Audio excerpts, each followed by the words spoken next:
great. Oh, good. You gonna say the ukulele? Can you hear Charlene up here? Yes. What's her name? This is Charlene. Oh, it's nice to meet you, Charlene. Yeah. She's pleased as well. It's been 8 or 9 years with this girl. We've written a lot of songs together.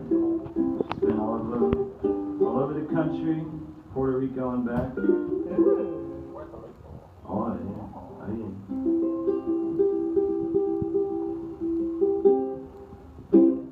Alright, I'm going to sing some poems for you, or I'm going to speak some songs.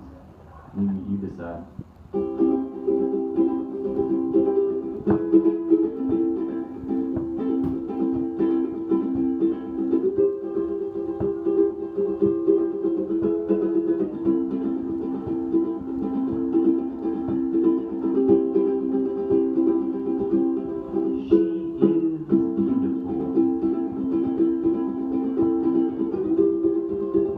Walked in.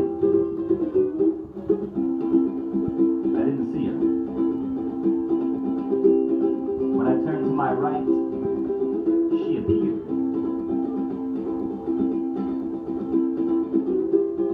The first thing I noticed was her left cheek. And in that small glimpse, I saw her in psychic fantasy, vibrant waves flowing toward me, and I knew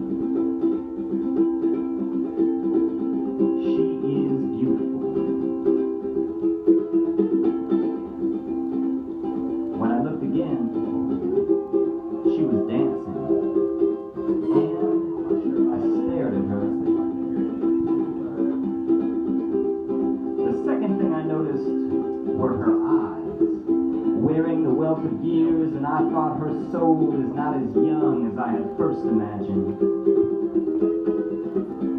When I looked again, she was staring at me. The third thing I noticed was her mind, spilling insecurity across the conversation, and I thought how sad it is to listen to her doubt wounding her natural grace, so I told her that I knew.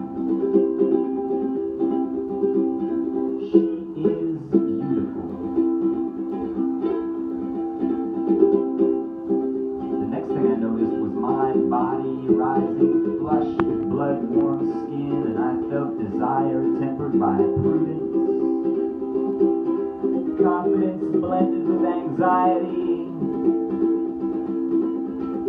She asked for my name. That I gave to her. She asked me for a glass of red wine. She didn't need it, but I gave it to her anyway. She asked me for my name again and again and again and again, but I had no more to give. When she said goodnight, I kissed her left cheek, and she seemed confused, and I wonder what story she will tell to herself, to others, but I hope she will remember.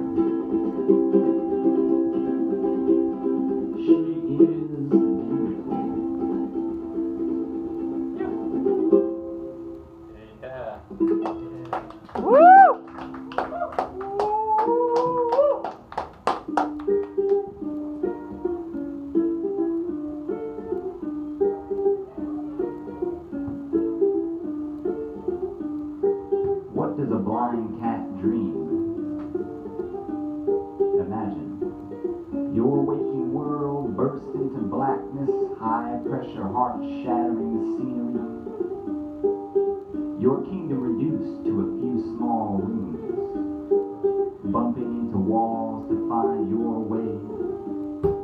And never again will you see the face of any friend, but you can hear the birds outside laughing at you, because your teeth are piercing only frozen meat and your claws are ragged.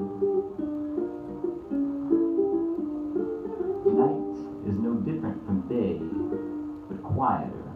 And the rain spills a deafening blur across the middle rooftops. Blinking out of habit. feeling the moisture and the motion until dreams come, more vivid than memories. Oak trees towering overhead, begonias wavering huge and beautiful, and a squirrel darting across the morning sun, delightfully ignorant, easily taken. Gray fur opening, gray fur, pink tongue tasting pink flesh, red paws printing a path back to green shade. A nap in a fantasy, awakened back to blank.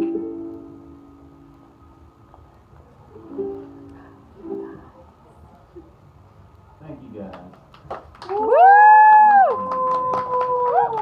Yeah. I got a list, but I wrote it in red pen. Oh, good luck. Makes it hard to read on the red light. Okay, so global financial tyranny. I don't know if you guys know about this, but there's a problem afflicting the entire globe, and what that problem is a network of interconnected banks and corporations who effectively control, well, a lot of things, a lot more than they should. Governments have grown powerless to correct the behavior of unethical organizations that have no national allegiance.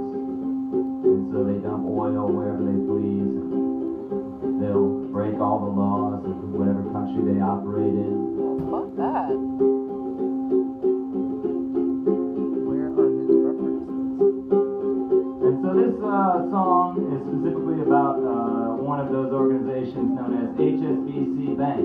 Since its inception, HSBC Bank has been involved with illegal activity all over the world. Most recently, they've been convicted of laundering money for Mexican drug cartels, bad actors in the Middle East, and also instructing their wealthy clients to shelter their money in offshore tax havens so as to not have to contribute to the governments in which they are citizens of. And for these crimes, the bank was fined.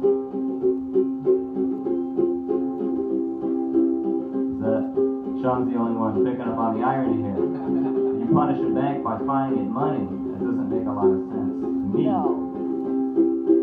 Don't think so.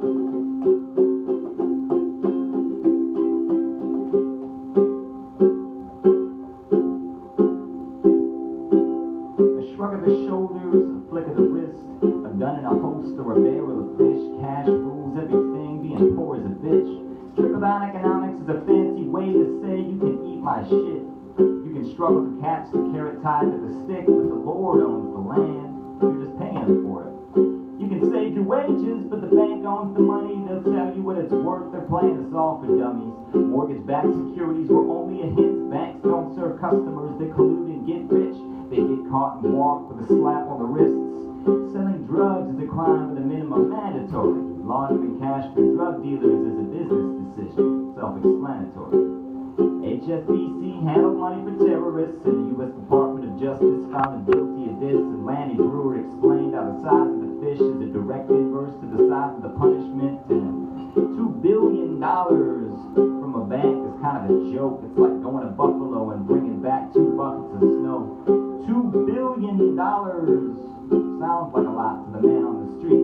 $2 billion was the fine that HSBC was punished with for doing all these terrible and reprehensible things that were found guilty by the U.S. Department of Justice, and essentially they said that they could not proceed with criminal penalties because it would have far-reaching economic consequences. So instead they levied a fine against HSBC Bank for $2 billion. $2 billion is what HSBC earns in 5 weeks. It's like a speeding ticket. That's the cost of doing business. This is not a theory. It's not even a secret. Financiers worldwide have a reputation for thieving. Take money to make money. It's a no-brainer like breathing. Purchasing political power when the government's still greedy. God forbid good ethics get elected this season when the dollar bill is the God we trust and believe in. When money is power, power doesn't need reason. Fiat currency means that it's created when needed, but those hungry and bleeding. The solutions are easy. You give them food, water, shelter, medical treatment. You look them in the eye like a fellow human being instead of a worthless, hypothetical burden on an economic fantasy so deranged and perverted that we actually spend money on institutional murder. Now, I'm not saying that I'm perfect, but I'm actively working to become a better person, and if you agree with me, then we can join forces and spread a message of truth with the power of two voices, and you and all your friends, you can get together with them, and the louder your love gets, the stronger you transmit until your heart grows to eclipse the size of your clenched fist.